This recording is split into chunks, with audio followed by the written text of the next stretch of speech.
Live mula sa GMA Network Center, ito ang 24 Oras.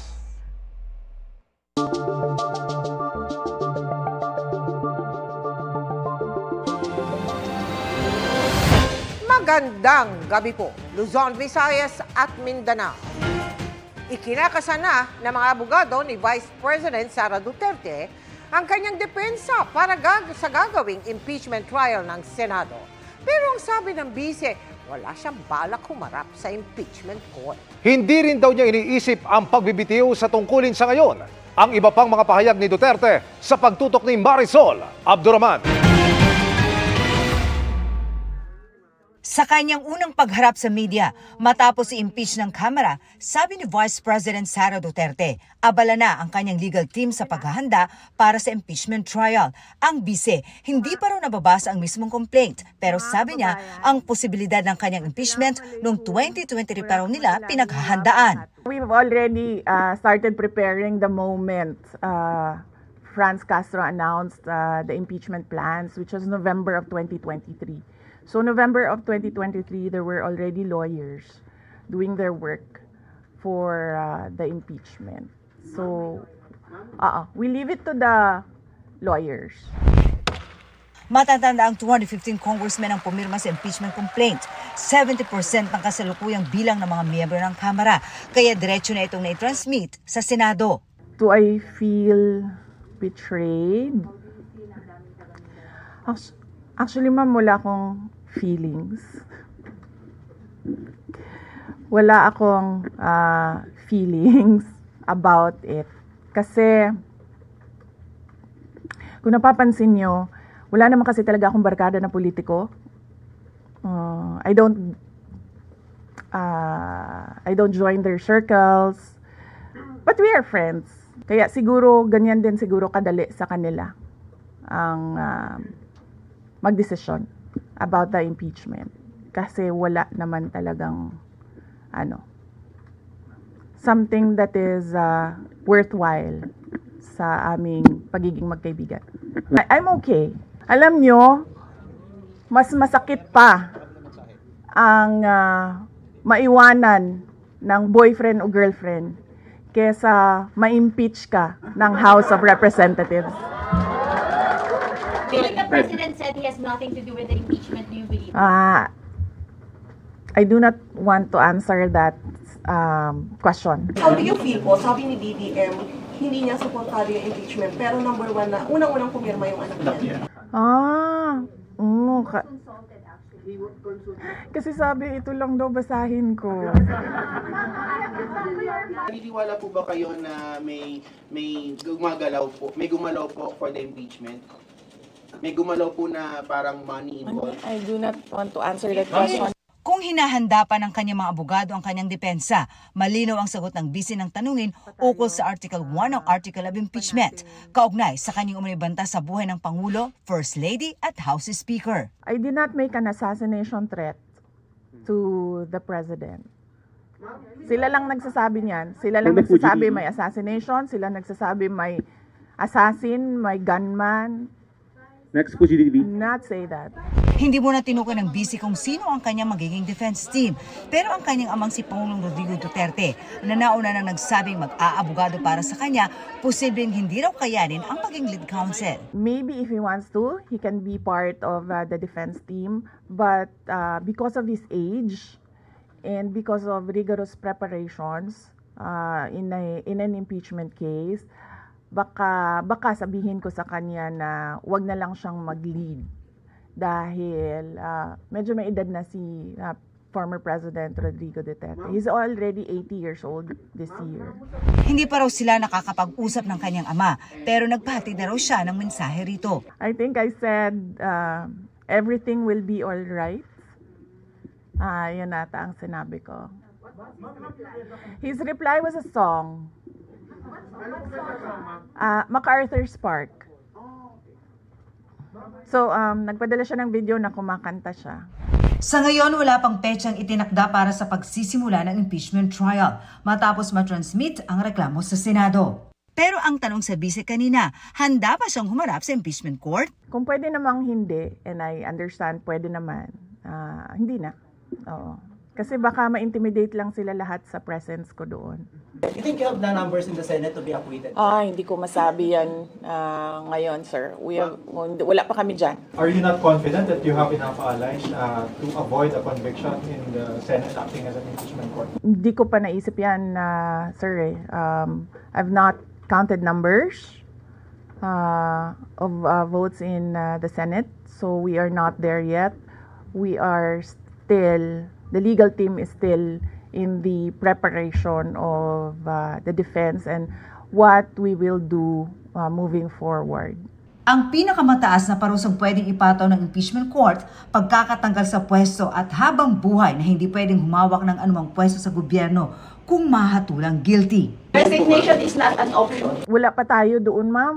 Masyado pang malayo yung mga ganyan na mga bagay. Nandun pa lang tayo sa pagbabasa ng... Actually, ma'am, wala pa tayo doon dahil yung mga abogado lang yung nagtatrabaho. Hindi ko talaga alam kung anong ginagawa nila. But I have a meeting with them. Ma'am, you said before na you're seriously considering to run for 2028. Now na may impeachment na, are you more decided to run in 2028? We are seriously considering that. But it's difficult to decide without numbers. So, kailangan malaman yung surveys and numbers. Sa next year pa yun. Oo.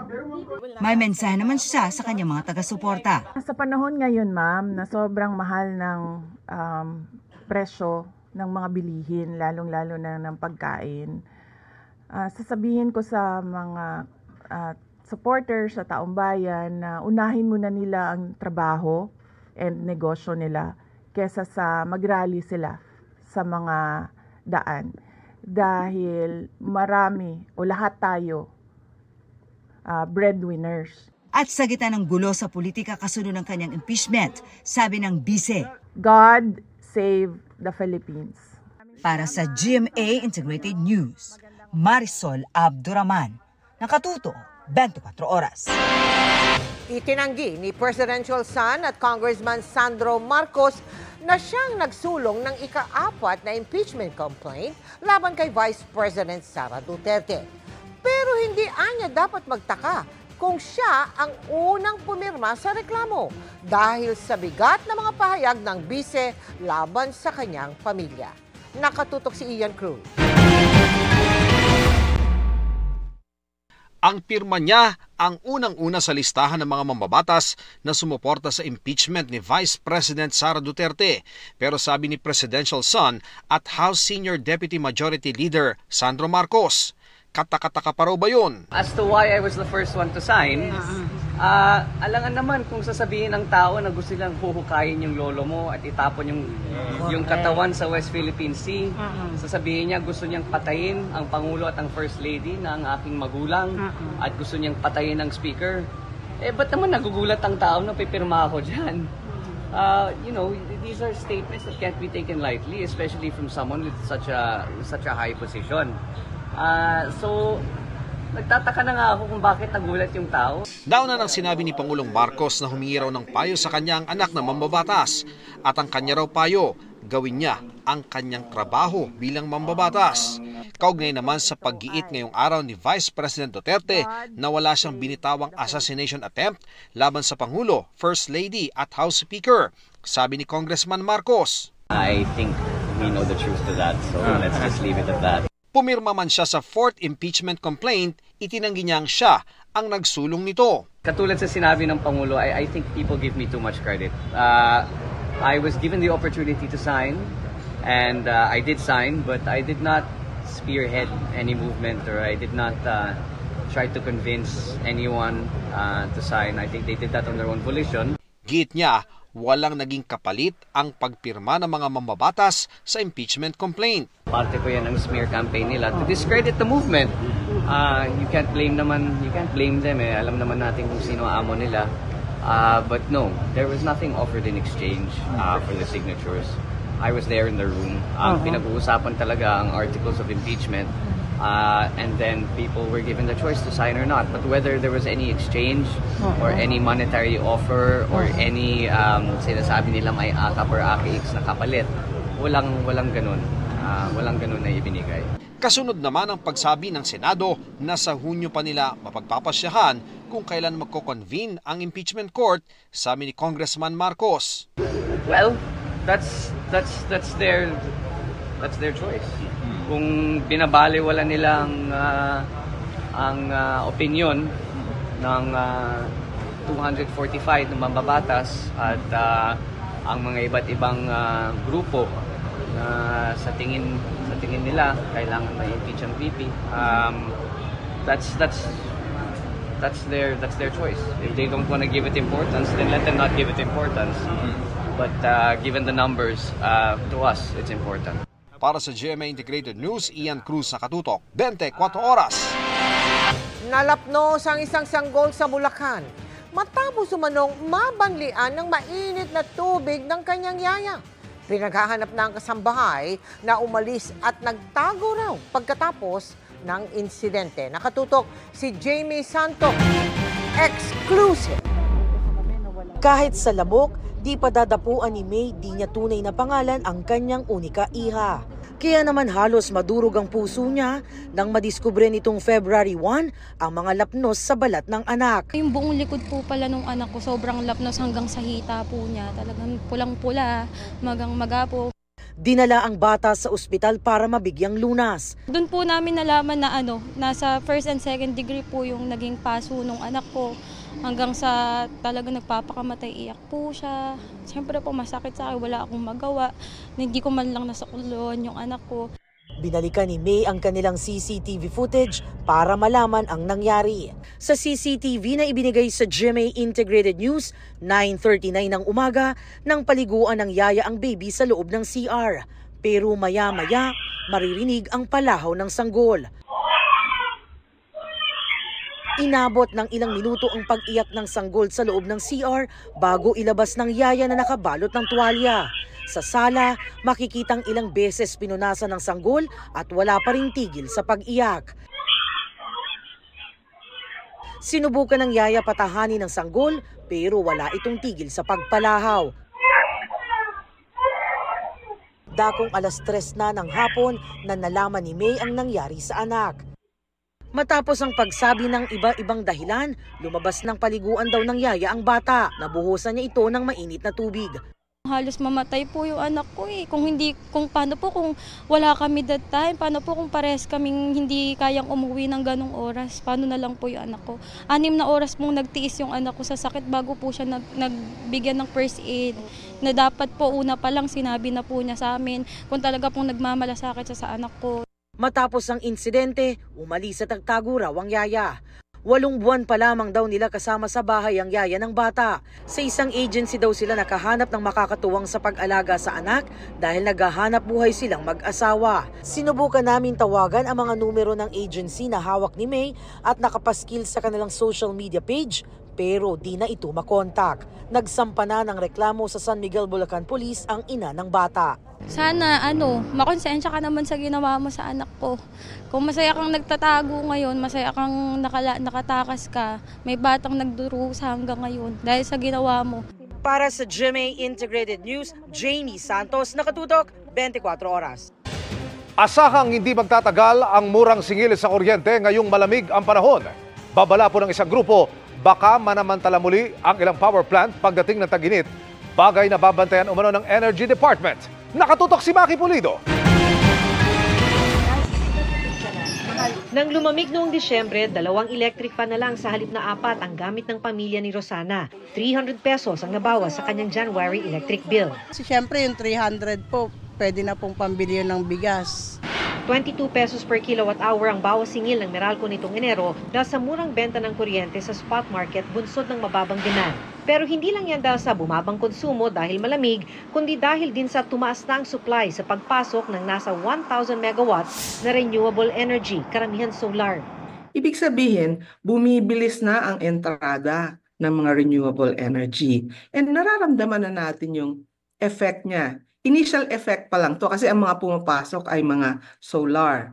Pero sabi ng Power for People Coalition, malaking bahagi ng sinisingil sa mga consumer ay kuryenteng binili mula sa mga PSA o Power Purchase Agreement. Kinuntratang kuryente at hindi binibili sa spot market. Di raw tulad ng dati na straight pricing o may nakatakda ng presyo ang bibiling kuryente. Ang mga PSA ngayon ng Meralco, ipapasa lang sa consumer ang pagtaas at pagbaba ng presyo. Malaking porsyento umano nito ay mula sa coal at gas plants, hindi renewable energy. Ang trajectory kasi in the last 10 years, pataas ng pataas ang coal resources, pataas ng pataas ang gas resources. So, hindi talaga yun ang main na dapat pagkunan. Walang pahayag ang Meralco. Sabi ng Energy Regulatory Commission, meron namang mga straight pricing contract sa non-renewable energy source basta't short-term, halimbawa isang taong kontrata. Ngayong papalapit naman na ang tag-init, kinakabahan na si Rosana. Noong nakaraang tag-init, tumaas ang electric bill nang magkulang ang supply ng kuryente habang mataas ang demand. Sabi ng Power for People Coalition, trend sa mga nakalipas na taon na kung kailan mataas ang demand, nagsasara ang mga coal plants. Pero sila rin umano ang magbebenta ng kuryente sa spot market. Magkano kinikita ng mga same companies na to? Nag-iimbestiga naman daw ang ERC kung humihigit na ang mga hindi planadong pagsasara ng mga planta ng kuryente. Binabantayan din daw ito ng Department of Energy. Sobrang init lang daw noong huling tag-init dahil sa El Nino kaya't napilitang magsara ang ilang coal plants. Pero ngayong tag-init, sapat na supply ng kuryente ang nakikita nila. Meron na tayong additional na mga pumapasok na mga planta Para sa GMA Integrated News, Maki Pulido, nakatutok, 24 oras. Ipinauubaya na sa Senado at hindi umano pinamamadali ng Kamara ang impeachment trial ni Vice President Sara Duterte. Ayon yan kay House Speaker Martin Romualdez, leader ng Kamara kung saan manggagaling ang mga prosecutor o taga-usig sa bise sa impeachment trial. Naunang sinabi ni Senate President Chis Escudero na sa Hunyo pa masisimula ng impeachment trial dahil nakabreak na ang sesyon. Huling araw na ng sesyon ng Kongreso nitong Miyerkules na ipadala ng Kamara sa Senado ang mga dokumento kaugnay ng impeachment. Nadagdagan pa ang mga kongresistang pumirma sa impeachment complaint laban kay Vice President Sara Duterte. Sa gitna ng mga pahayag ng bise, hindi nagustuhan ng ilan ng umunoy pangmamaliit niya sa impeachment process. Nakatutok si Tina Panganiban Perez. God save the Philippines. Sinagot ng mga kongresistang nagsulong ng impeachment ni Vice President Sara Duterte ang kanyang mga sinabi sa press conference kaninang umaga. Mangilabot naman si VP Sara sa pagsasabi ng God Save the Philippines. Wala siyang karapatang magsabi at mag-invoke ng God Save the Philippines dahil sa madaming pagkakataon, she failed to save the Philippines kung kailangan as leader of the country. Sabi ni Gabriela Representative Arlene Brosas, dapat daw isalba ang bansa mula sa mga opisyal ng gobyerno na tinuturing na personal ATM nila ang pera ng taong bayan. Sabi naman ni Kabataan Representative Raul Manuel, ayaw nila sa mga opisyal na walang pakialam sa katiwalian at ang taong bayan daw ang magsasalba sa bansa sa mga tiwaling opisyal gaya raw ng bise. Hindi rin nila nagustuhan ang tila pagpamaliit ng bise sa impeachment process at paghahambing dito sa magkasintahang naghiwalay. Mas masakit pa ang maiwanan ng boyfriend o girlfriend kesa ma-impeach ka ng House of Representatives.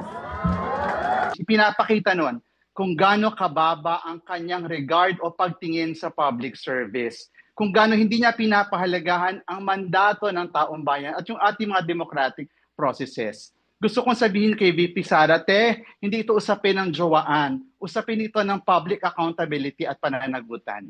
Sabi pa ni Representative Franz Castro, seryosong isyu ang impeachment dahil layo nitong papanagutin ang mga nagwawaldas ng pera ng taong bayan. Sabi naman ni Impeachment Prosecutor Representative Joel Chua kay VP Sara, magkita na lang sila sa Senate Impeachment Court. 215 na kongresista ang nakalagda sa impeachment complaint na natransmit sa Senado noong isang araw. Pero may mga nagdagdag ng kanilang pirma. 25 kongresistang humabol na pumirma sa 4th impeachment complaint. Ayon kay House Secretary General Reginald Velasco, nasa kanilang distrito o sa ibang bansa ang mga ito na magpirmahan ng mga kongresista noong Miyerkules. Sakaling tanggapin ng Senado ang mga dagdag na pirma, aabot ng 240 ang mga endorser ng 4th impeachment complaint. Para sa GMA Integrated News, Tina Panganiban Perez, nakatutok 24 oras. Mga kapuso, ingat sa mga binibiling TV kung branded pero mura. Baka isa po yan sa mga inassemble lamang sa Bulacan gamit ang mga biniling electronic parts pero hindi lisensyado ng brand kaya po peke. 4 ang arestado sa isang raid, kabilang ang isang Chinese. Nakatutok si June Veneracion. Kahon-kahong electronic items ang bumungad sa mga tauhan ng PNP-CIDG sa sinalakay nilang bodega sa May Kawayan, Bulacan. Nasa 43 milyong pisong halaga ng peking smart TV, panels at iba pa ang nabisto. Isang kumpanya ay nag-i-import ng iba-ibang mga electronic parts na kanilang ina-assemble into television sets at ibinibenta sa local market without the proper licensing and authorization. Ilang buwan na raw ang pabemeke ng planta sa mga sikat na brand at generic na TV. Ikinasa ang raid ng PNP-CIDG dahil sa mga reklamo na may mga electronic product na mura nga pero mapanganib dahil nasusunog. Dito na simulang hanapin kung saan nagmumula ang mga produkto hanggang sa natumbok ang assembly plant sa May Kawayan, Bulacan. Hindi sila nagpaparegulate kaya walang kasiguruhan. Ito yung mga nagkukos usually ng sunog. Paalala ng mga otoridad, maging mapanuri, huwag magpapadala sa bagsak presyo. It's better to be safe than sorry.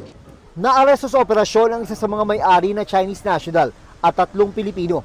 Mahaharap sila sa reklamong paglabag sa Consumer Act of the Philippines. Sinusubukan pa naming makuha ang kanilang panig. Para sa GMA Integrated News, June Veneracion, nakatutok 24 oras.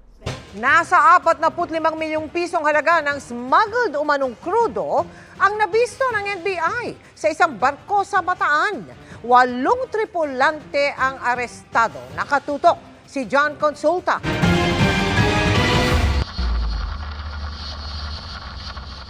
Pagkasampa ng mga tauhan ng NBI Intelligence Service sa barkong ito, arestado ang 8 tripulante ng MV Efrain na sangkot umano sa oil smuggling. Naharang din ang 11 lorry o mga oil tankers na nanggaling daw sa iba-ibang bayan sa Bataan at Bulacan. May laman na 800,000 liters na pinaniniwala ang smuggled diesel ang barko na nagkakahalaga ng 45 million pesos na kinuha raw nila mula sa isang mas malaking barko sa laot. Huli sa akto ang mga suspect habang nagsasagawa ng paihi.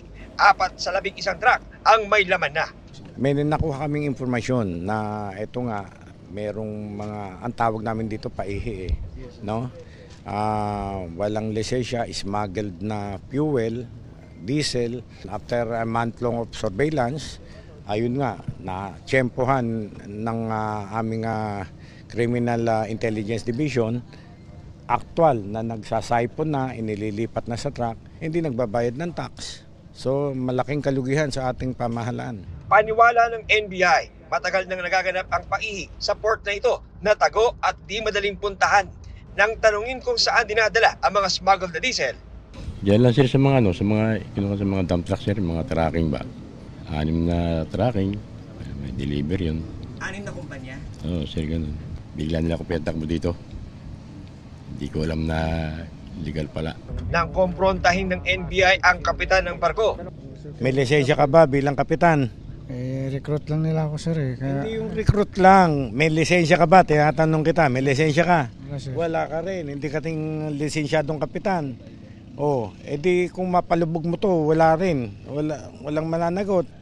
Nandito nga tayo ngayon sa pinaka-upper deck ng barko kung saan ang nasa kanan ko ay ang tinatawag na bridge kung saan nakapwesto ang kapitan ng vessel na ito. Mapasin mula sa aking vantage point, mga kapuso, ito nga mga malaspageti na mga hose na nakatali sa may bandang gilid ng barko. At kapansin-pansin na yung ilang mga hose na to nakatawid na papunta sa mga truck na siyang paglalagyan daw nitong mga smuggled na diesel. Pasin-pasin natin dito sa ating pwesto rin naman ay may mga tao na ngayon ng Bureau of Customs na naka-standby na para magsagawa ng test para maghanap ng markers dito sa mga diesel na ito. Ayon sa National Bureau of Investigation ay tatapusin nila kagad ang kanilang investigasyon para makapagsampa na ng patong-patong na reklamo laban sa may-ari ng barkong ito. Marker ang tawag sa kemikal na dinadagdag sa petrolyo na nagbabago ng kulay kapag tinest.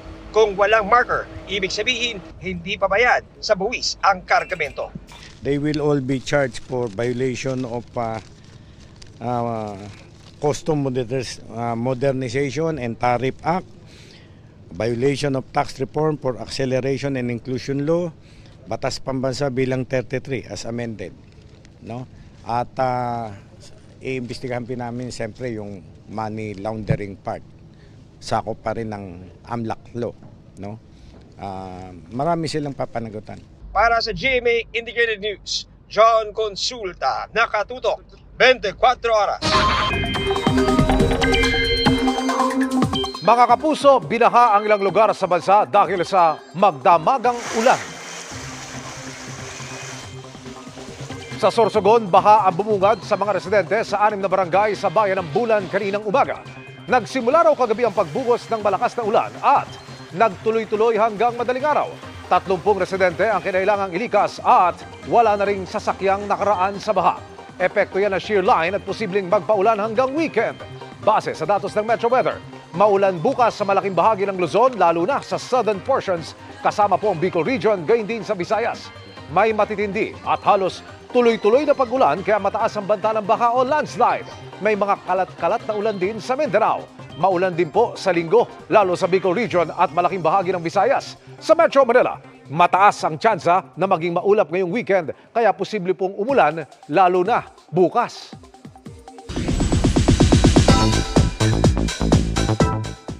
Stronger and more matured Herlene Budol ang sumalang sa GMA Integrated News interviews na marami raw natutunan sa mga kinasangkutang kontrobersya. Malaking tulong daw yan para mag-focus sa career. Lalo't this Monday na mapapanood ang series niyang Binibining Marikit. May chika si Nelson Canlas. Ewan ko ba, budol ako pero lagi ako yung binubudol. Naman ganon. Kwela pa rin, pero stronger at mas mature na Herlene Budol ang nakakwentuhan ko sa GMA Integrated News interviews. Marami raw kasi siyang natutunan sa nakalipas na taon, lalo na sa kinasangkutang kontrobersya noong patapos ang 2023. Parang mas masaya po kung mag-focus muna din po muna sa trabaho ko at sa sarili ko, kumpara mag-focus ako sa mga taong sisirain lang naman yung aking puso. Habang nasa gitna raw ng kontrobersya, sandigan niya ang pamilya, ang kanyang namayapang lola at ang Panginoon. Wala pong nagtanggol sa akin. Lahat po talaga yung nasgahan po ako. Doon ko po napatunayan na kahit anong mangyari, andyan ang pamilya mo. Sabi ko, Nay, sabihin mo kay Lord, hindi naman po ako masamang tao. Sabihin mo kay Lord, Nay, na nagmahal lang po ako. Napatawad na rin daw niya ang mga nasangkot sa issue, maging ang kanyang bashers. Kung makakaharap mo siya ngayon, ano sasabihin mo sa kanya? Thank you. For what? For making me strong. Naniniwala raw si Herlene na pinagpapala ang may mabuting puso. Matapos ang pinagdaanang pagsubok, maraming blessings na raw ang kanyang natanggap. Kabilang ang isang bagong project with her TikTok Lock co-host na si Mamang Pokwang, ang Binibining Marikit. Kapag nandun si Mamang, kahit walang okasyon, may lechon. Diba? Iba si Mamang katarbaho. Ang gusto niya lang po talaga lahat masaya, tsaka lahat busog.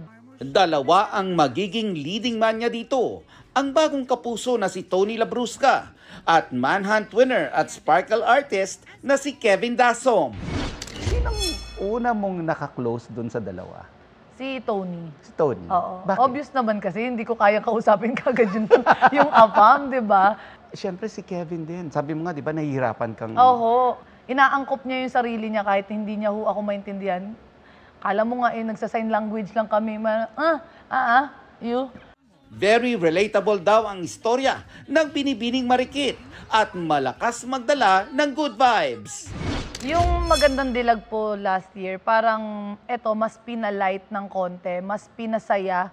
Pero alam nyo pong talagang may puso. Yung tipong mas magkadikit si Herlene at saka si Marikit kumpara kay Gigi ng Magandang Dilag. This will be showing on February 10. Malapit na. Anong may expect natin sa first week?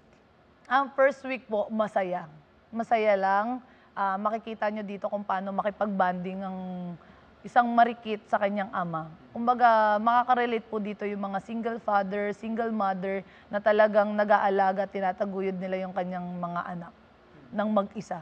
Nelson Canlas, updated sa Showbiz Happening. Shining brighter than ever ang Kapuso stars and personalities sa grand unveiling ng Kapuso Photo Wall. Just in time para sa 75th anniversary ng GMA this year. Makichika kay Lars Santiago. Lalong nagliwanag ang mga koridor sa ground floor ng GMA Network Center dahil sa mga bagong lagay na larawan ng Kapuso artists and personalities. All shot with a diamond-like backdrop dahil 75th anniversary ng GMA ngayong taon. Welcome sa bagong Kapuso Photo Wall na pinasinayaan kanina. It's a small token of our appreciation for all of their work and the happiness and strength that they all bring us. This is our way of honoring our talents na who has contributed to the success of the network. Nasa gallery ang photos ni Dingdong Dantes, Marian Rivera, Alden Richards, Heart Evangelista, Dennis Trillo, Jenilyn Mercado, Julian San Jose at iba pang Kapuso artists. Looking at the photos, masaya ako na na-share ko ang screen o ang stage kasama ang mga talented na Kapuso artists na to. An honor to be part of this wall. Nag-pay off lahat ng hard work and of course, I've been a loyal Kapuso. Masarap po sa puso na kabilang po ako dito sa punong-puno ng artista. Super thankful po and grateful. Lalo na 2025 is actually my 10th year with GMA. Nasa photo wall ang mga mamamahayag ng GMA tulad ni 24 Oras anchor Mel Chanco, Vicky Morales at Emil Sumangil.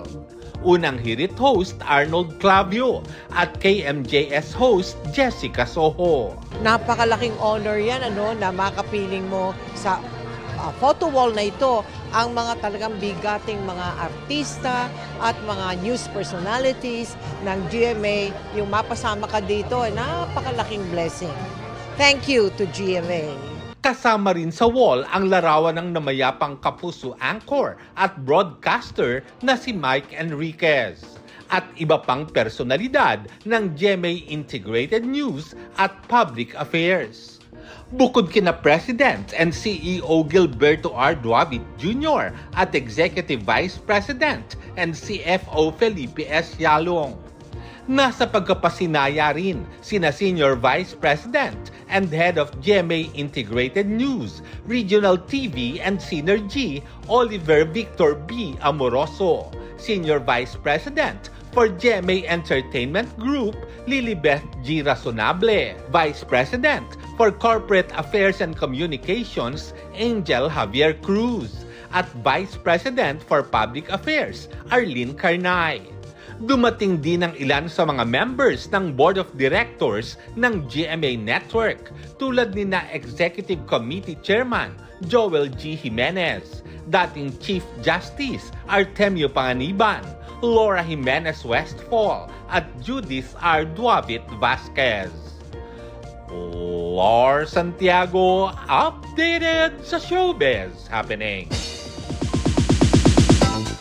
And that ends our week-long chikahan. Sa ngalan ni Iya Arellano, ako po si Janina Chan. Happy weekend mga kapuso! Miss Mel, Sir Emil?